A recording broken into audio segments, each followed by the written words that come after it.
Beautiful, how happy they look. എടോ, ഞാനൊരു പൈങ്കിളി ചോദ്യം ചോദിക്കട്ടെ? സംഭവത്തിൽ പേഴ്സണലാണ്, ബട്ട് ഔട്ട് ഓഫ് ക്യൂരിയോസിറ്റി. നീ ആലീസിനോട് അവസാനമായിട്ട് ഐ ലവ് യു എന്ന് പറഞ്ഞതെപ്പോഴാ? എന്താ? 1 വർഷം, 2 വർഷം?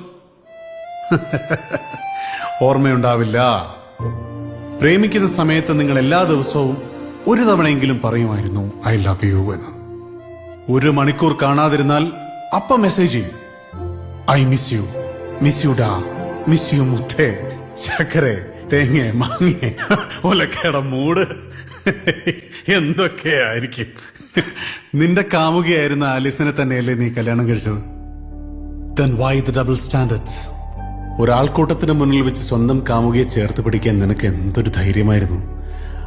അതേ പെൺകുട്ടി നിന്റെ ഭാര്യയായപ്പോ ആ ധൈര്യം എന്താ നാണക്കേടായി മാറിയത്? അതൊക്കെ പോട്ടെ, നീ ആലീസിന്റെ മുഖത്ത് നോക്കി സ്നേഹത്തോടെ ഒന്ന് ചിരിച്ചിട്ട് എത്ര നാളായി? പീറ്റർ പെണ്ണ് കെട്ടിയതാണോ? ഓ, നമ്മക്കതൊന്നും പറഞ്ഞിട്ടില്ലേ. ഒന്ന് കെട്ടി നോക്കണം, അപ്പൊ വിവരം അറിയും. കാമുകനല്ല ഭർത്താവ്, അയാൾക്ക് അയാളുടേതായ ഉത്തരവാദിത്തങ്ങളുണ്ട്. അല്ലാതെ നിങ്ങളീ പറയുന്ന പോലെ മുഖത്ത് നോക്കി ചിരിച്ചോണ്ടെങ്കിരുന്നാലേ മോളുടെ സ്കൂൾ ഫീസ്, കാറിന്റെ ലോൺ, വീടിന്റെ loan, professional loan, personal loan, ഇതിന്റെ ഇടയിൽ നിന്ന് നുള്ളിപ്പറക്കുന്ന ഒരു ജീവിതവും. ഓഹോ, ഇപ്പൊ കംപ്ലീറ്റ് ലോണാണല്ലേ? അതെ, ലോണാണ്. എന്റെ വീട്ടിൽ പാല് തരാൻ വരുന്ന പയ്യൻ മുതല് അങ്ങ് അംബാനി വരെ എല്ലാവർക്കും ലോണാണ്.